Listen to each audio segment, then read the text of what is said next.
95 నుంచి 2004 దాకా law and order అనేది నిజంగా దేవుళ్ళు అంటాడు చంద్రబాబు.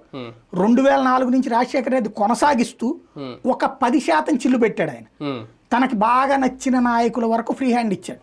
ఒక 10% ఏరియాల్లో ప్రోత్సహించాడు పోలీసుల్ని, వాళ్ళకి అనుకూలమైన వాళ్ళని ఇవ్వడం.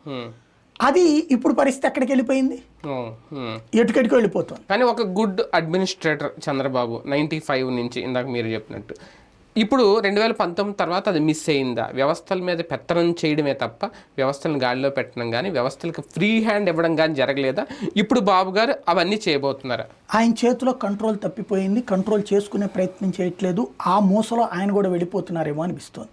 ఎందుకయ్యా అంటే పత్రికలు అడ్డకోలుగా వార్తలు రాస్తున్నాయి, జరిగే ప్రతి గొడవని సమర్థిస్తూ అవతల వాళ్ళని దొంగల్ని చేసి చూపెట్టే ప్రయత్నం చేస్తున్నారు. తలకాయ పగిలినోడు ఇప్పుడు ఫర్ ఎగ్జాంపుల్ నా కేతిరెడ్డి ఆ ఊరికి రావడానికి ప్రయత్నిస్తే వైసీపీ వాళ్ళు రెచ్చగొట్టేది ఏంటి, ఆయన ఊరు ఆయనకి వస్తే.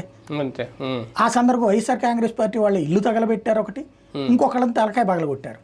అది వీళ్ళు రెచ్చగొట్టడం వల్ల వాళ్ళకి తలకాయలు పగిలినాయి. అంతేగాని పోనీ తెలుగుదేశం వాళ్ళకి ఒక్కళ్ళకి ఏం కాలేదే. పోనీ వీళ్ళు రెచ్చగొడితే వాళ్ళ మీద ఏ రాయేశారు కాబట్టి వాళ్ళు రియాక్ట్ అయ్యారంటే ఒక అర్థం ఉంది.